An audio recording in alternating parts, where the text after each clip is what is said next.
Non tax revenue రాబడులను పెంచడంపై అధికారులు దృష్టి సారించాలని ఆదేశించారు infrastructure and capital sub committee chairman deputy CM బట్టి విక్రమార్క.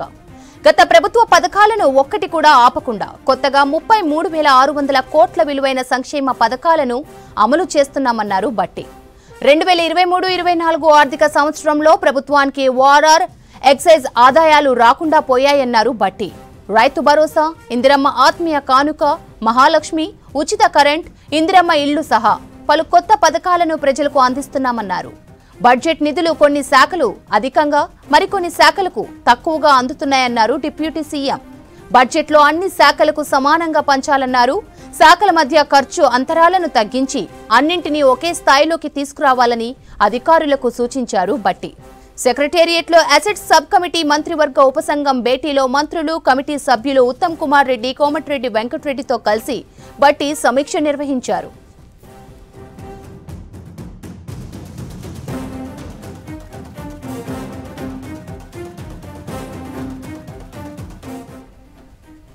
పెండింగ్ లో ఉన్న ముఖ్యమైన ప్రాజెక్టుల ప్రాముఖ్యతను అనుసరించి వెంటనే పూర్తి చేయాలని అధికారులకు ఆదేశించారు డిప్యూటీ సీఎం. రాష్ట్ర అవసరాలు, ప్రాముఖ్యతల మేరకు బడ్జెట్ నిధులు ఖర్చు చేయాలన్నారు. రెవెన్యూ తీసుకువచ్చే శాఖలు, విభాగాలపై దృష్టి సారించాలన్నారు. పబ్లిక్ ఇంట్రెస్ట్, అభివృద్ధి, ప్రజా సంక్షేమం, ప్రజా ప్రభుత్వం ఆలోచనల మేరకు అందరూ పనిచేయాలన్నారు బట్టి. అన్ని శాఖలు సమానంగా అభివృద్ధి చెందితేనే రాష్ట్రం సంపూర్ణ స్థాయిలో ముందుకెళ్తుందన్నారు. రాబోయే 10 రోజుల్లో రేషనలైజేషన్ పూర్తి చేసి సమగ్రమైన ప్రణాళికలు రూపొందించాలని అధికారులకు దిశానిర్దేశం చేశారు డిప్యూటీ సీఎం.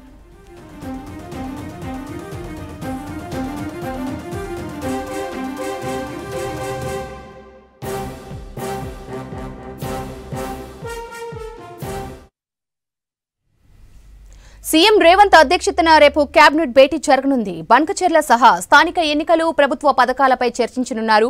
బీఆర్ఎస్ హయాంలో రైతు బంధును వారి నాయకులకే అందించారని ఆరోపించారు మంత్రులు. కాంగ్రెస్ ప్రభుత్వం అర్హులైన ప్రతి రైతుకు అందిస్తోందన్నారు. నిరుపేదలను గుర్తించి ఇందిరమ్మ ఇండ్లు అందిస్తున్నామన్నారు మంత్రులు. అన్ని వర్గాలకు ప్రభుత్వ పథకాలను అందించడమే లక్ష్యమన్నారు మినిస్టర్స్.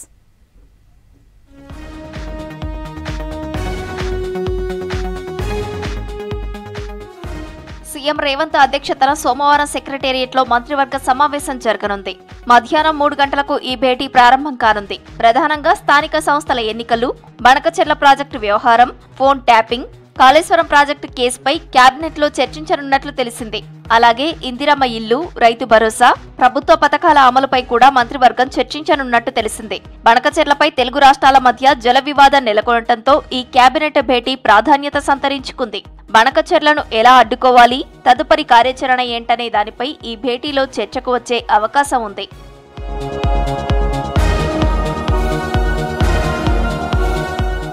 ఉమ్మడి కరీంనగర్ జిల్లాను అన్ని విధాలుగా అభివృద్ధి చేస్తామన్నారు మంత్రులు తుమ్మల నాగేశ్వరరావు, శ్రీధర్ బాబు, పొన్నం ప్రభాకర్. విద్యా సంవత్సరంలో విద్యార్థుల సంఖ్యను పెంచడంతో క్వాలిటీ ఎడ్యుకేషన్ అందివ్వాలని కోరారు. విద్యపై మరింత ఫోకస్ పెట్టాల్సిన అవసరాన్ని ఆయన గుర్తు చేశారు.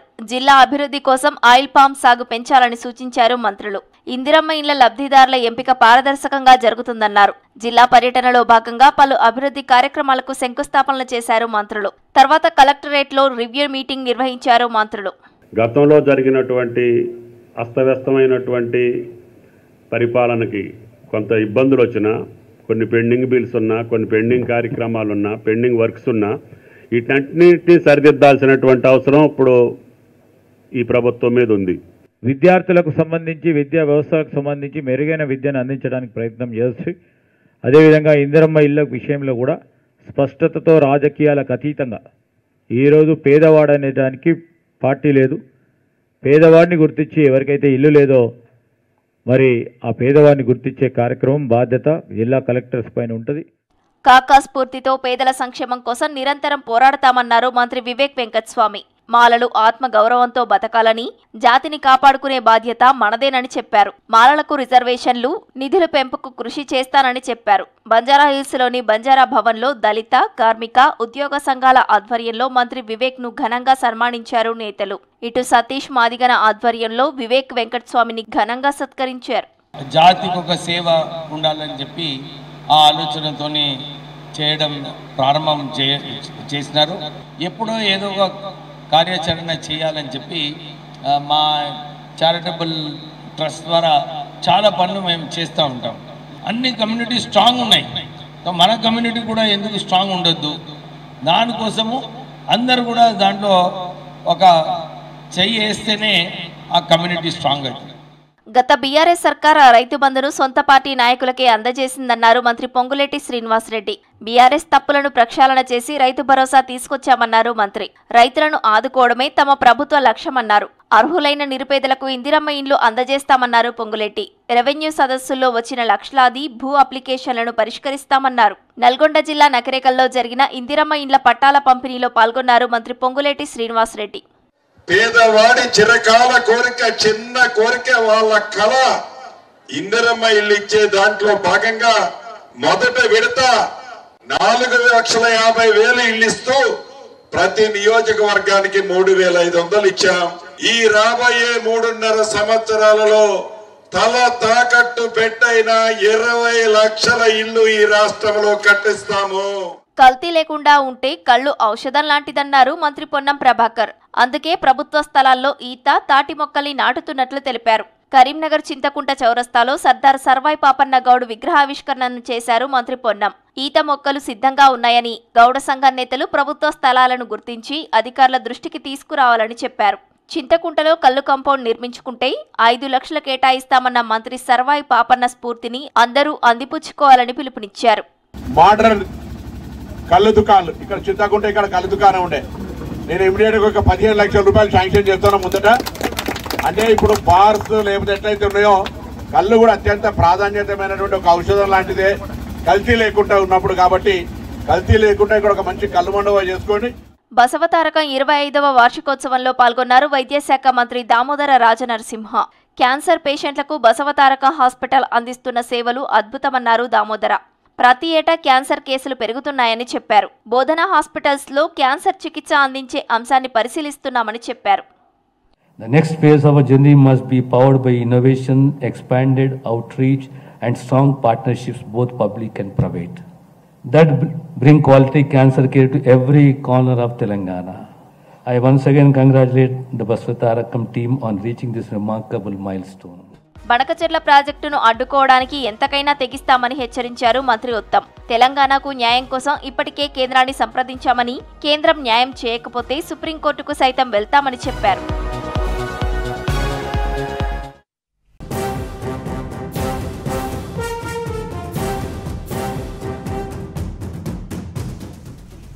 లీడ్స్ వేదికగా భారత్ ఇంగ్లాండ్ మధ్య జరుగుతున్న తొలి టెస్ట్లో భారత్ స్వల్ప ఆధిక్యాన్ని దక్కించుకుంది.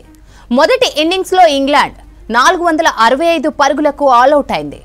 భారత్కు 6 పరుగుల లీడ్ దక్కింది.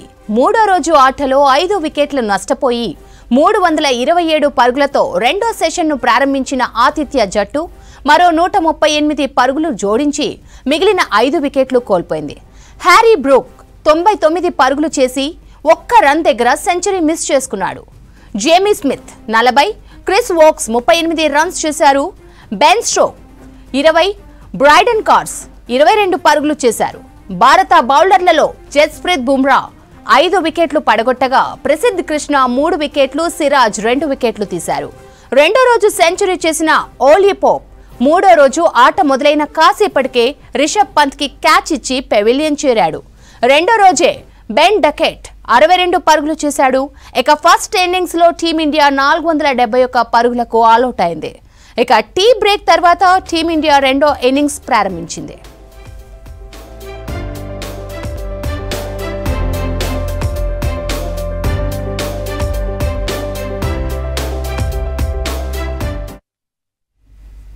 ప్రధానమంత్రి నరేంద్ర మోదీ పాలనలో ఉగ్రదాడులకు దీటుగా సమాధానం చెప్పామన్నారు బీజేపీ నేతలు. భారత్ సత్తా ప్రపంచానికి చూపించామన్నారు. వికసిత్ భారత్ సాధించేందుకు సంకల్పంతో మోదీ పనిచేస్తున్నారని తెలిపారు. కాళేశ్వరం విషయంలో పార్టీ స్టాండ్ మారదని, పార్టీ స్టాండ్కు వ్యతిరేకంగా మాట్లాడితే తప్పేనన్నారు బీజేపీ నేతలు.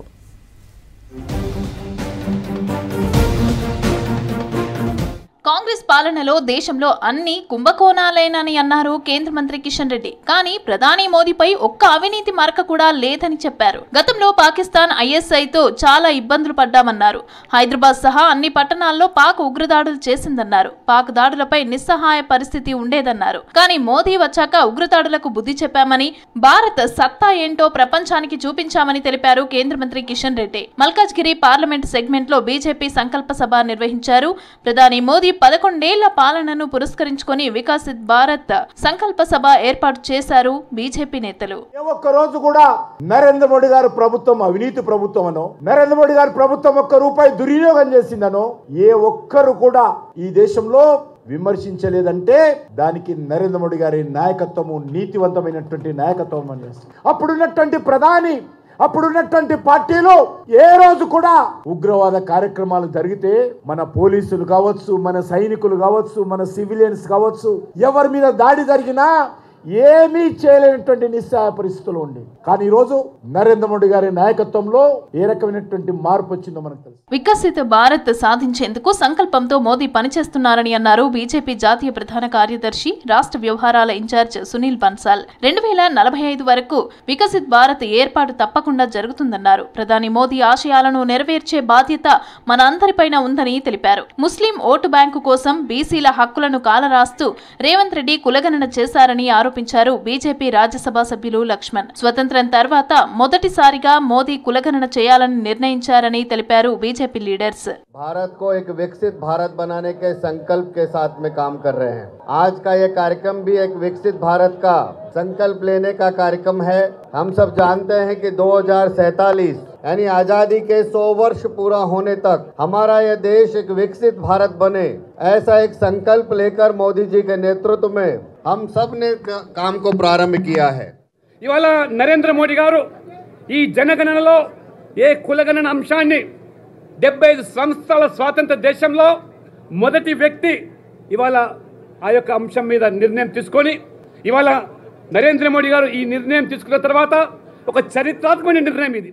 కాళేశ్వరం ప్రాజెక్టు కేసీఆర్ కుటుంబానికి ఏటీఎంగా మారిందన్నది నగ్న సత్యమని అన్నారు కేంద్ర మంత్రి బండి సంజయ్. కాళేశ్వరం అవినీతి ప్రాజెక్టు 38,000 కోట్ల అంచనాలను 1,20 కోట్లకు పెంచారన్నారు. అవినీతి కేసుల్లో సీఎం రేవంత్ కేసీఆర్ ను కాపాడుతున్నారని ఫైర్ ఇచ్చారు. కాళేశ్వరం ప్రాజెక్టుపై ప్రధాని మోదీ స్టాండే బీజేపీ స్టాండ్ అన్నారు. కొందరు బీజేపీపై తప్పుడు ప్రచారం చేస్తున్నారని మండిపడ్డారు. ఊసరవెల్లిలాగా విధానాలు మార్చుకునేది బీజేపీ పార్టీ కాదని అన్నారు బండి సంజయ్. కూడా ఏ ఒక్క అవినీతి ఆరోపణలో ఇంతవరకు చర్యలు తీసుకున్న దాఖలాలు లేవు. లోపాయకార ఒప్పందం ఇద్దరి మధ్య కుదిరింది. అందుకే కేసీఆర్ కుటుంబం మీద ఏం విచారణ పేరుతో కాలయాపన చేస్తుంది తప్ప ఎలాంటి చర్యలు తీసుకున్న దాఖలాలు లేవని చెప్పి అలా స్పష్టం చేస్తారు. కాళేశ్వరం అనేది అవినీతి ప్రాజెక్టు కేసీఆర్ కుటుంబానికి ఏటీఎం గా మారిందనేది జగమెరిగిన సత్యం, నగ్న సత్యం. పూర్తిగా అవినీతి అక్రమాలతో కూడుకున్నటువంటి ప్రాజెక్టు 38,000 కోట్లతో పూర్తయ్యే ప్రాజెక్టును 1,20,000 కోట్లకు అంచనాలు పెంచి కేసీఆర్ కుటుంబం డబ్బులు దనుకునే విషయం వాస్తవం. రాజ్భవన్ లో గవర్నర్ జిష్ణుదేవ్ వర్మని మర్యాదపూర్వకంగా కలిశారు సిర్పూర్ ఎమ్మెల్యే డాక్టర్ పాల్వాయి హరీష్ బాబు, ముథోల్ శాసనసభ్యులు రామారావు పటేల్. రాజ్యాంగంలోని 5వ షెడ్యూల్ ప్రకారం గిరిజనుల హక్కులను కాపాడాలని గవర్నర్ జిష్ణుదేవ్ వర్మని కోరారు బీజేపీ ఎమ్మెల్యేలు. రాష్ట్రంలో ప్రత్యేకించి ఉమ్మడి ఆదిలాబాద్ జిల్లాలో గిరిజనులు ఎదుర్కొంటున్న అనేక సమస్యలపై గవర్నర్ కు వివరించారు. గిరిజన గ్రామాలకు రోడ్లు లేవని, అటవీ అనుమతులు ఇవ్వటం లేదన్నారు. ఎంతో మంది గిరిజనులు కనీస వైద్యం కోసం అంబులెన్స్ రాకకు కూడా నోచుకోక అసువులు బాస్తున్నారని గవర్నర్ దృష్టికి తెచ్చారు బీజేపీ లీడర్స్.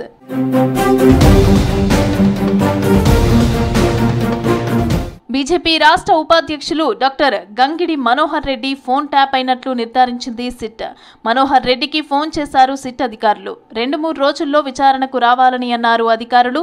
బండి సంజయ్ కు అత్యంత సన్నిహితుడిగా ఉన్నారు మనోహర్ రెడ్డి. బండి సంజయ్ ప్రజా సంగ్రామ యాత్ర ఇన్ఛార్జిగా వ్యవహరించారు మనోహర్ రెడ్డి. రాష్ట్రంలో వర్షాలు ఆశించినంతగా కురవటం లేదు. జూన్ నెల ముగుస్తున్నా వర్షాలు పడడం లేదు. దీంతో రైతులు తీవ్ర ఇబ్బందులు పడుతున్నారు. మొలకలు ఎండిపోతున్నాయని ఆవేదన చెందుతున్నారు. వర్షాలు కురవాలని దేవతలకు విశేష పూజలు చేస్తున్నారు. రాష్ట్రానికి మోస్తరు వర్ష సూచన చేసింది వాతావరణ శాఖ. సిటీతో పాటు జిల్లాల్లో 5 రోజులు తేలికపాటి నుంచి మోస్తరు వానలు కురుస్తాయన్నారు అధికారులు. ఉరుములు మెరుపులతో వర్షాలు పడతాయని తెలిపారు. గంటకు 30 నుంచి 40 కిలోమీటర్ల వేగంతో ఈదురుగాలులు వీస్తాయన్నారు. ఇవాళ సిటీ సహా 12 జిల్లాలకు, రేపు 11 జిల్లాలకు ఎల్లో అలర్ట్ జారీ చేశారు. రాష్ట్రంలో లోటు వర్షపాతం కొనసాగుతుంది. గద్వాల, వనపర్తి, నాగర్ కర్నూల్, రంగారెడ్డి జిల్లాలు తప్ప మిగతా ఎక్కడ ఆశించినంత వర్షాలు కురవడం లేదని తెలిపింది వాతావరణ శాఖ. ఈ జిల్లాలోనూ రెయిన్ఫాల్ సాధారణంగా ఉందన్నారు అధికారులు. ముఖ్యంగా మంచిర్యాల, పెద్దపల్లి, రాజన్న సిరిసిల్ల, కరీంనగర్, హనుమకొండ, వరంగల్ జిల్లాల వర్షాల ఊసే లేదన్నారు. ఎండల తీవ్రత కొనసాగుతుందని తెలిపారు. భద్రాద్రి కొత్తగూడెం జిల్లా దుమ్మగూడెంలో అత్యధికంగా 39.8 డిగ్రీల టెంపరేచర్ నమోదైంది. వానాకాలం ప్రారంభమై నెల రోజులైనా రాష్ట్రంలో వర్షాలు పడటం లేదు. మే నెలాఖరులో దంచుకొట్టిన వానలు వర్షాకాలంలో ముఖం చాటేశాయి. దీంతో వర్షాలు కురవాలని పూజలు చేస్తున్నారు జనం. ములుగు జిల్లా కొత్తూరు గ్రామ ప్రజలు దేవునిగుట్టపై వెళ్లి లక్ష్మీ నరసింహస్వామికి పూజలు చేశారు. వానలు కురవాలంటూ బండరాయిపై పాశం పోసి నాకుతూ మొక్కులు చెల్లించారు. ఈ ఆచారం తమ పెద్దల కాలం నుంచి వస్తోందన్నారు జనం.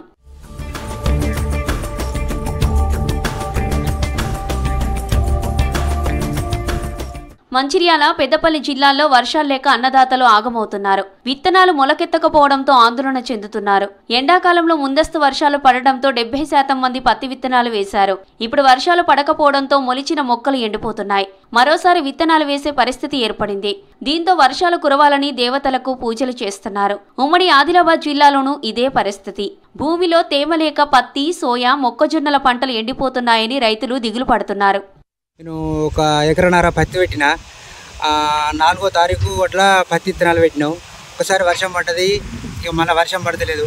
ఈ పత్తి చెట్లు వర్షం లేక చచ్చిపోతున్నాయి. ఇప్పుడు ఈ వర్షాలు లేక ఏమవుతుందంటే కొందరు విత్తనాలు కొన్ని విత్తనాలు ఏమైందంటే మొలక దశల్లోనే మాడిపోవడం జరిగింది. ఇప్పుడు ఎవరైతే ఫస్ట్ విత్తినో వాళ్ళు పోయిన వాళ్ళైతే పెద్ద వర్షం పడ్డాకనే విత్తుకోవాలని మా సూచన. వర్షాలు లేక పంటలు ఎండిపోతున్నాయని ఆందోళన చెందుతున్నారు ఖమ్మం జిల్లా వైరా రైతులు. మొలకెత్తిన పత్తి విత్తనాలు ఎండలకు వాడిపోతున్నాయని ఆవేదన వ్యక్తం చేస్తున్నారు. ఎకరానికి 20,000 కౌలు, 15,000 పెట్టుబడి పెట్టామని చెబుతున్నారు. వర్షాలు కురవకపోవడంతో భారీగా నష్టపోయే పరిస్థితి ఉందని ఆందోళన చెందుతున్నారు. మళ్ళీ సాగు చెట్లు పెట్టినా 10 రోజులు అయింది, వర్షం కోసం చూస్తున్నాం. మాకు అసలు ఏది ఎకరానికి ఒక 20,000 ఖర్చు వచ్చింది. కవులు ఎకరానికి 30,000 కవులు.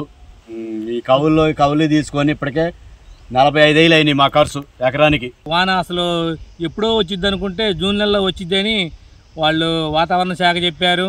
వర్షాలు బాగా వస్తున్నాయి, నైరుతి పనులు బాగానే వస్తున్నాయని మేమైతే అయితే రాలేదు. జూన్ 3వ వారం ముగిసినా రాష్ట్రంలో వానలు కురవడం లేదు. దీంతో దిక్కుతోచని స్థితిలో పడ్డారు రైతులు. ఈపాటికే దుక్కులు దున్ని విత్తనాలు వేసుకోవాల్సి ఉండగా వర్షాల కోసం ఆకాశం వైపు చూస్తున్నారు. మరోవైపు ముందుగానే ఖరీఫ్ పనులు మొదలుపెట్టిన కొందరు రైతులు ఇప్పుడు ఆశించినంత వర్షాలు పడకపోవడంతో ఆందోళన చెందుతున్నారు.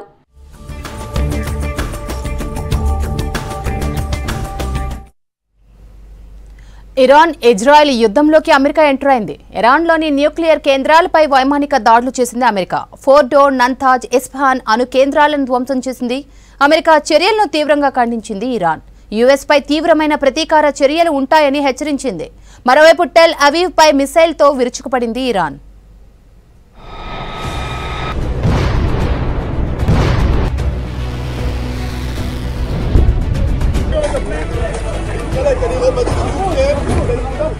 ఇరాన్ ఇజ్రాయెల్ యుద్ధం తారాస్థాయికి చేరింది. 2 దేశాల మధ్య యుద్ధంలోకి అమెరికా ప్రవేశించింది. ఇరాన్లోని అణు స్థావరాలపై B-2 స్టెల్త్ బాంబర్లతో అమెరికా ఎయిర్ స్ట్రైక్ చేసింది. ఇరాన్లోని ఫోర్డో, నంతాజ్, ఇస్ఫహాన్ అణు కేంద్రాలపై బంకర్ బస్టర్లను ప్రయోగించినట్లు తెలిపింది అమెరికా. ఫోర్డో అణు స్థావరంపై 6 బంకర్ బస్టర్ బాంబులు, 30 టొమాహాక్ మిసైల్స్ ను ఉపయోగించింది. దీంతో ఇరాన్ అణు కేంద్రాలు తీవ్రంగా దెబ్బతిన్నట్లు తెలుస్తోంది.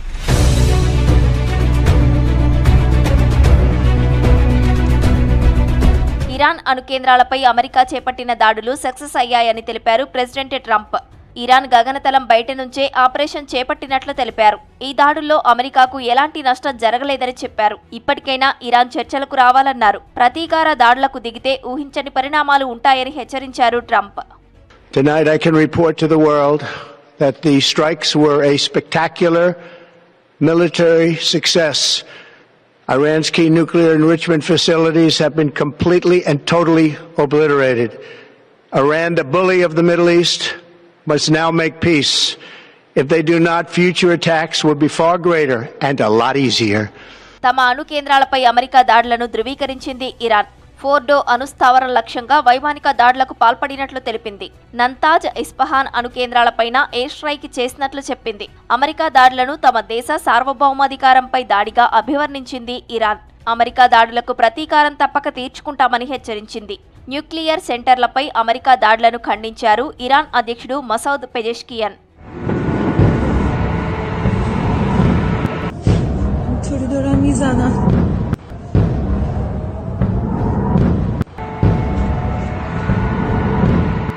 అమెరికా దాడులకు ప్రతీకార దాడులు చేపట్టింది ఇరాన్. యుఎస్ దాడులు చేసిన కొన్ని గంటలకే ఇజ్రాయెల్లోని కీలక ప్రాంతాలే లక్ష్యంగా మిస్సైల్స్ దాడులతో విరుచుకుపడింది. హైఫాతో పాటు నెస్ జియోనా, రిషాన్ లెజియన్, టెల్-అవీవ్ ప్రాంతాల్లో భారీ పేలుళ్లు సంభవించినట్లు ధృవీకరించింది ఇజ్రాయెల్. ప్రజలకు బంకర్లలోనే ఉండాలని హెచ్చరికలు జారీ చేసింది ఐడిఎఫ్.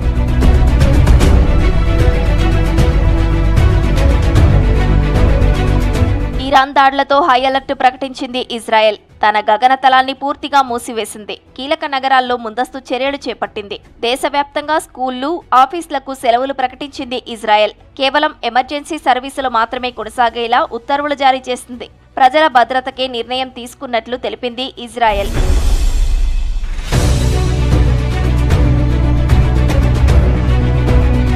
ఇరాన్పై అమెరికా దాడులను సరైన చర్యనన్నారు ఇజ్రాయెల్ ప్రధాని నెతన్యాహు. ఇరాన్ అణు స్థావరాలపై ఇజ్రాయెల్తో కలిసి అమెరికా దాడులు చేసినట్లు చెప్పారు. ఇరాన్ చేపట్టిన డేంజర్ వెపన్స్ తయారీని అడ్డుకునేందుకే ట్రంప్ దాడులు చేశారని తెలిపారు. ట్రంప్ తీసుకున్న సాహసోపేతమైన నిర్ణయం చరిత్రను మార్చేస్తుందన్నారు Netanyahu. Congratulations, President Trump. Your bold decision to target Iran's nuclear facilities with the awesome and righteous might of the United States will change history. But in tonight's action against Iran's nuclear facilities, America has been truly unsurpassed. It has done what no other country on earth could do. History will record that President Trump acted to deny the world's most dangerous regime the world's most dangerous weapons. మరోవైపు ఇరాన్పై America దాడులకు ప్రతీకారం తీర్చుకుంటామన్నారు యెమెన్లోని హౌతీలు. ఎర్ర సముద్రంలోని America నౌకలను లక్ష్యంగా చేసుకుంటామని హెచ్చరించారు. అటు America, ఇటు ఇరాన్ వార్నింగ్లతో పశ్చిమాసియాలో ఉద్రిక్తతలు మరింత ముదిరాయి.